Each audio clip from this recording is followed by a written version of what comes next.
Welcome back, everybody, to another episode of Caravan of Garbage, where we're making our way through the Bourne franchise. Making our way through the Bourne franchise, having a good time with feel like our we- friends. We do this a lot. Yeah, I've only got And then three. Ben puts in the I've only Vanessa got, Carlton. I've only got 2 jokes, James. Yeah. What's the second one? I'll never tell. I just do this one. I keep the other one for me. Great. Yeah. Well, when you're ready to get serious and make some actual money, you Okay. can bust that out. That would be great. Okay. Holding out on me. Because, up until this point, Vanessa Carlton takes all our view revenue. So, That's right. Anyways, please leave a like because we are talking about the second Bourne movie, the Bourne Supremacy. It was supposed to be the last, but Oh.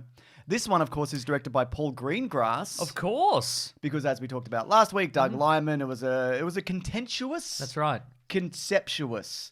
No. They didn't have a good time. Did they? Did they? We talked about it last week. Doug wasn't Liman. listening. Oh, okay, never mind. Yeah. So Paul Greengrass takes over from here on out. And you know what they say?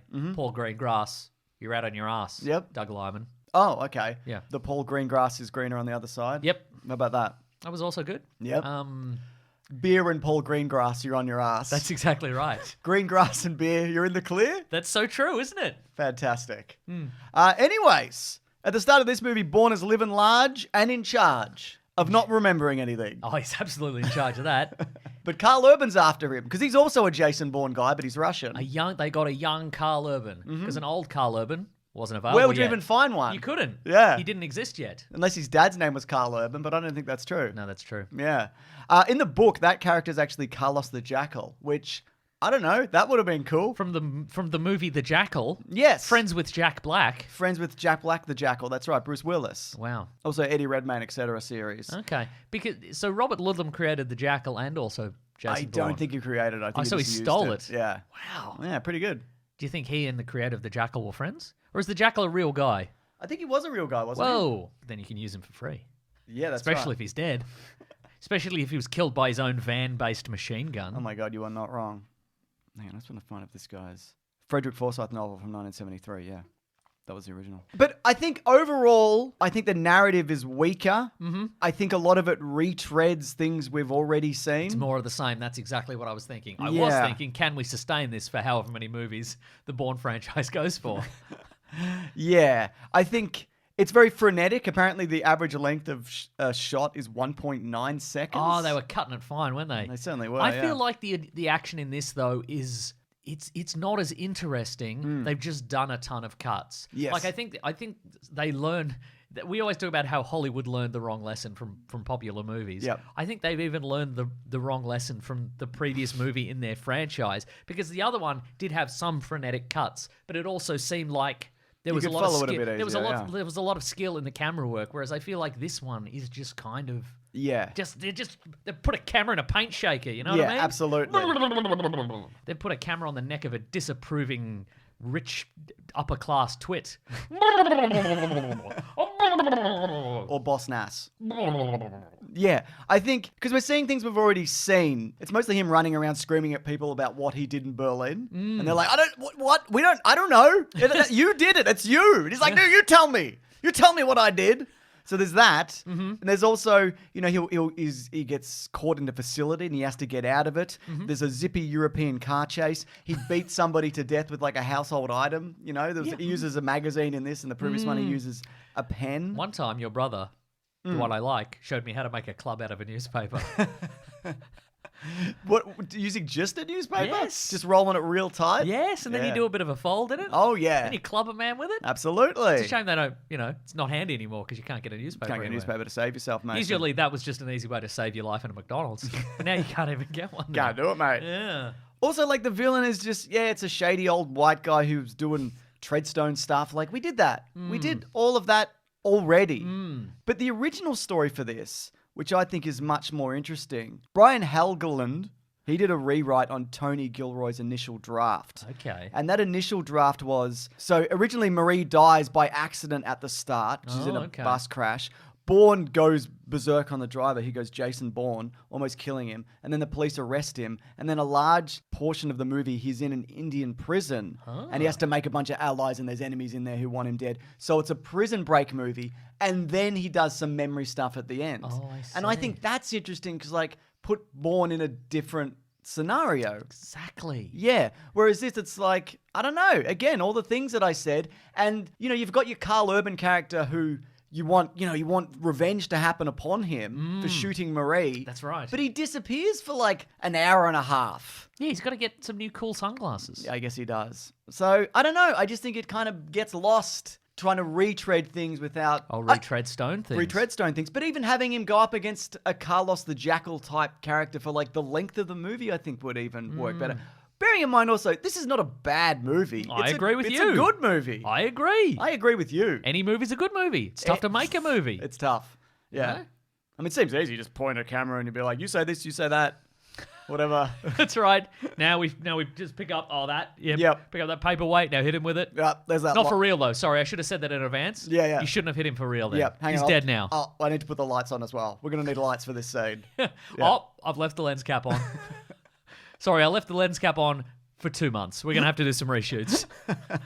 You know, it actually sounds kind of difficult now that I've... Yeah, I guess it does. does. Now that we've run through that real scenario. That's right, yeah. In this, he does, of course, meet another Jason Bourne man who has the audacity to think he can fight the real Jason Bourne handcuffed. Come on, man. How did you think that was going to go? Right? Come on, man. I mean, he does get a knife at one point, but you got to be better. You got to be smarter. You got to be more Jason Bourne. You got to remember, nothing's going to stop Jason Bourne from yelling at you and asking what happened in Berlin. Right? Doesn't matter, you've got a knife. No. Yeah, a knife's not gonna stop him asking you what happened in Berlin. He'll slap that out of your hand and he'll ask you what he did in Berlin, which is shoot a family or something. Yeah. Yeah, so that's Should have good. just checked his diary. Yeah. Dear diary. Shot a family. Shot a family, you know? Off the books. That's right. Shh. Don't tell anyone, Got a little diary. padlock on the front of the diary. Yeah, that's right. And he keeps the key close to his heart. Yeah. What is interesting, I guess, about that fight scene is that fight coordinator Jeff Amata, they'd set up a room and then be like, well, what would Bourne or what would somebody use in this room? Oh, there's a magazine. We could roll that up and do something with it. WWJBD. Exactly. They all carried those bracelets, so they knew what to do. And it means something. Yeah. I like all of that. Oh, another thing I like about this is there are long sequences of stuff that you wouldn't necessarily see in a spy movie. That sounds bad, what I just said. How do you mean? Well, like, this is not a good example, but you harken back, and we've talked about this before, to like the original James Bond movies, and like there'll be a long lingering shot of James Bond in his hotel room, and he's called downstairs because there's someone on the phone, and he walks through the corridor, and you get the James Bond music. Yeah, and he's like, hello. And they're like, oh, hello, Bond, there's a Goldfinger or whatever. Sure, that's right. A Goldfinger. I'll be in Jamaica at once. In real time. That's right. Now I've got to walk to the airport. Yeah, there was a lot of space in those movies. And in this, there's a moment where he has to get hold of Pamela Landy, or he has to find out what is the deal with this woman who's tracking him down from the CIA. And there's a sequence of events for him to find out what hotel she's in, and then what room she's in, and then following her to her workplace, and then getting across the rooftop to like find, who's working in the office, and then ask her questions about what he was doing in Berlin, etc., or whatever he's doing. And I think that's all.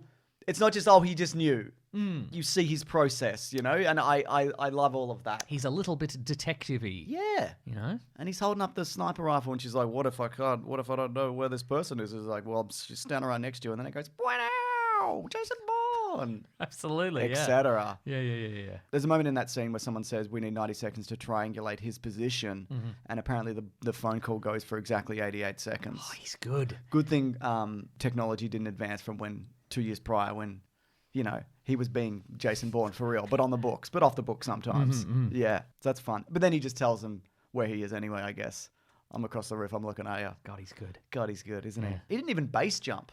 Which is the thing Tom Cruise would do. Yeah, but Tom Cruise didn't exist yet, so... He was literally making Mission Impossible movies at this time. Not as far as I know. Oh, Mason, speaking of things that you know... Go on. And as far as you know them, there's a tram in this. Where you at? I agree with that. But I know you've got a love of public transport. That's right, I do. Did you have a side gig doing that? Absolutely.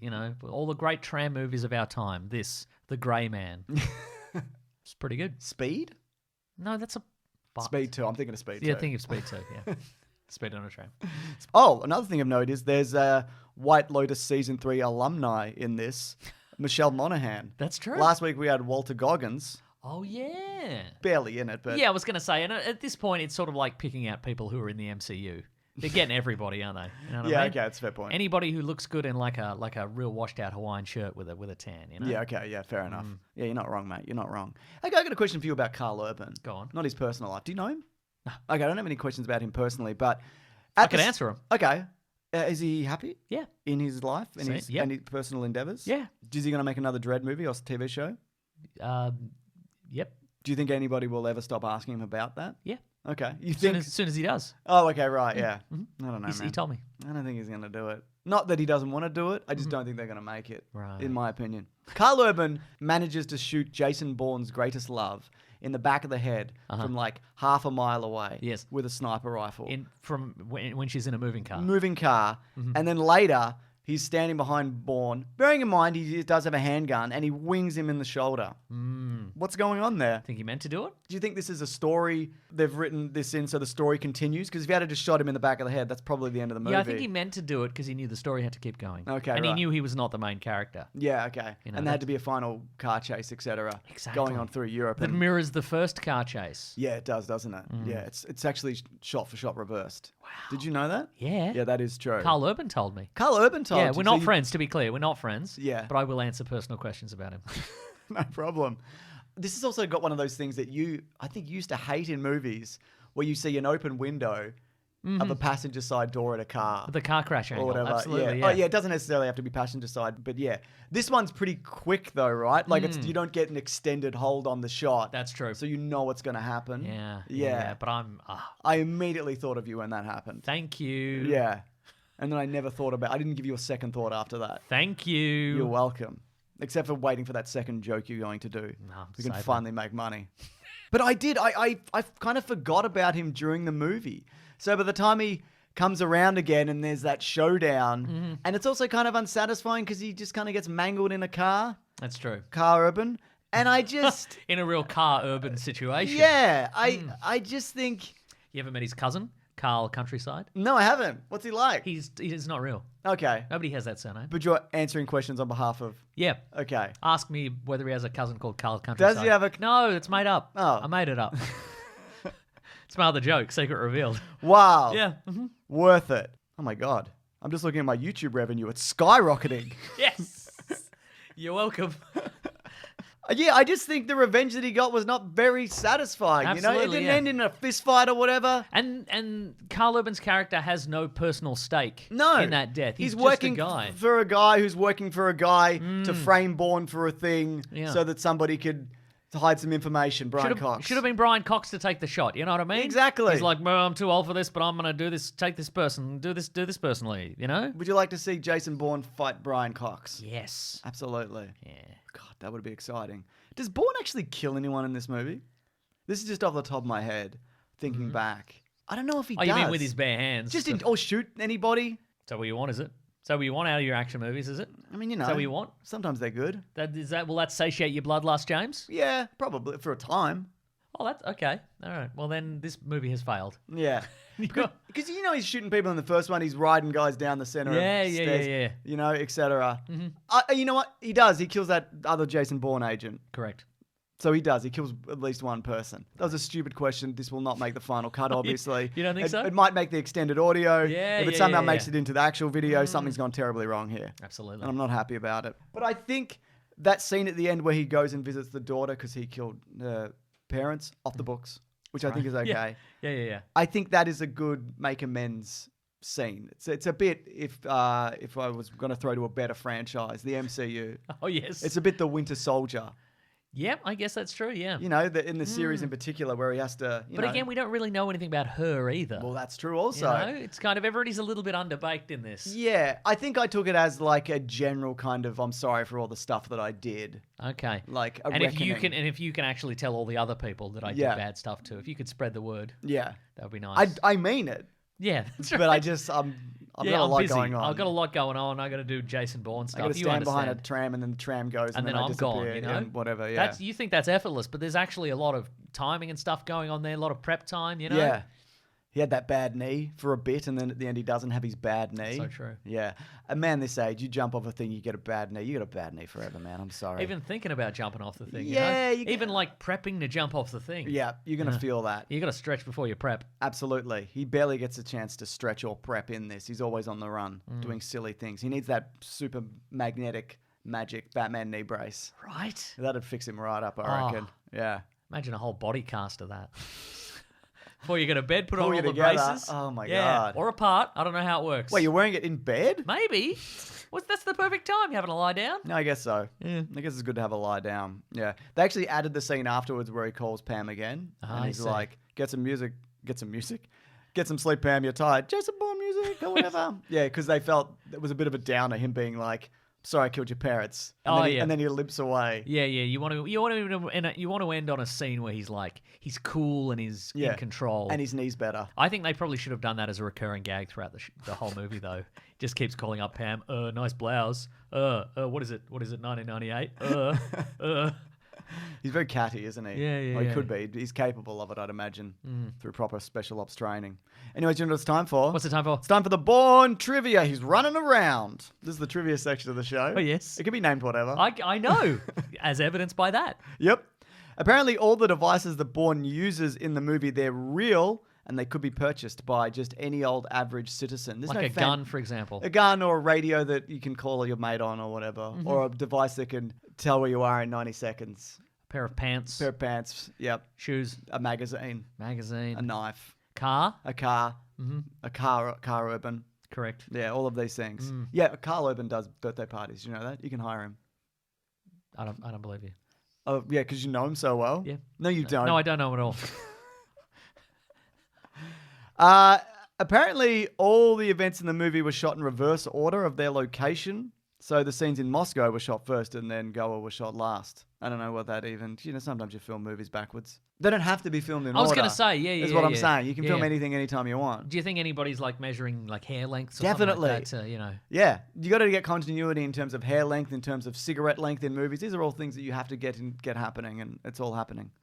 Mason, here's one for what you refer to as the ammosexuals. Go on. Bourne carries a Sig Sauer P225, but shoots 12 rounds through it without reloading, and it only holds apparently 8 rounds in the magazine plus 1 in the chamber. Wow, that's embarrassing. I agree. Wow. Yeah. So, you know, I don't know. I don't know why they'd make that mistake. But if I made a movie, there wouldn't be any mistakes. Like this or otherwise. You are a perfectionist, though, and just naturally very good at making movies, in theory. Great. I have a lot of great ideas. That would work. Yeah, that's probably embarrassing for Sig Sauer as well. No doubt. Probably people are bringing their guns back. Yeah. Like, excuse me. Oh, no, this was 12. We're going to have 12 in. This was 12. I ran it at 9 and I was very embarrassed. Everybody at the range laughed at me. I said, check out this. I'm Jason Bourne. Bang, bang, bang. Oh, click. Oh. That's only 3. I know. Oh, my goodness. Matt Damon apparently accidentally knocked out Tim Griffin, who played the CIA interrogator John Nevins during the scene in the consulate, where, remember, Bourne's taken as prisoner? And they're like, wow. Bourne's... Has he really been taken prisoner, they think though? Bourne's walked right into this trap. But they've walked into his trap of being beaten up by him, Jason Bourne. As an actor, if you're a famous actor, how many people are you allowed to knock out before somebody will go, that's crook, actually? 2. 2? I reckon it's 2. Great, so he's got another one ready. He's got another one ready to go. All right. Do you think it's going to be Tom Holland on the set of The Odyssey? Almost certainly. Yeah. No, it'll be a less famous person. Okay. It'll be a crew member. Yeah, fair Or enough. somebody on the, the press junket tour. Yeah. You know what I mean? Oh, we should get on that press junket to see if he'll knock us out. Oh, yeah, absolutely. That'd be good. Do you think if we put our heads really close together, he'd knock us both out at the same time? I think if he hit one of us and our heads, like one head clunks into the other head. Like an executive toy. Like Exactly. a desk toy, yeah. Yeah. That'd be cool. Yeah. And it would go like coconuts. Wow. Yeah. It's good to have dreams realised. The box office for this, Mason, on a budget of $75 million, it made a bit over $290 million. That's a big hit. That's a huge hit. Moderately budgeted film, I guess. Like back in the olden times. I mean, bearing in mind, $75 million, in the mid-2000s, that's a significant budget. Unlike now, you couldn't make anything for that. You wouldn't even bother making a movie. That's right. $75 million. It doesn't even cover the Odyssey's catering budget. No, it doesn't. Which is why Matt Damon's so mad and he's going to punch us, hopefully. Oh, God. I hope so. So that's a lot of fun, isn't it? Yes. Anyways, next week we'll be back for the Bourne Ultimatum. This was supposed to be the wrap-up. This was supposed to be Jason Bourne. You remembered enough stuff. You can have a lie down. But no, they were like, let's wait 3 years and then do another one, and then wait another 5 years and then do another one, and then wait another 4 years after that and then do another one. We haven't thought of enough interesting stuff for him to remember. Yeah, that's You know right. what I mean? Yeah, exactly. Let's think of some more stuff. Like what he got up to, you know. Treadstone. Treadstone. Precisely. You Yeah. know? Oh, and we found out what his real name is. Whatever. Tom Berenger.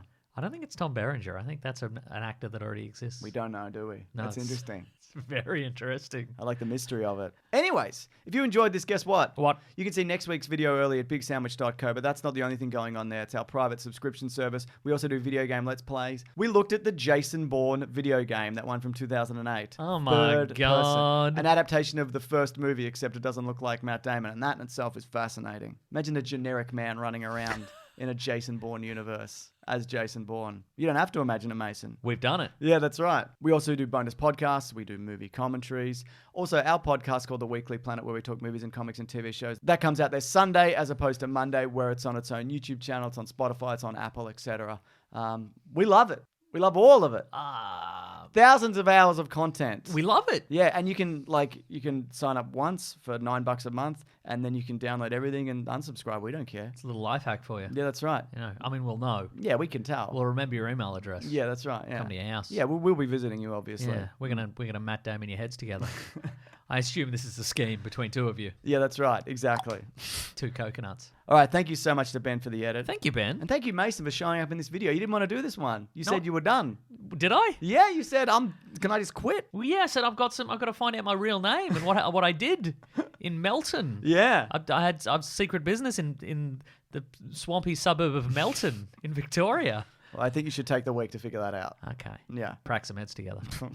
Okay, thanks, everyone. Grab that Jimmy, guys. We'll see you next week. Bye.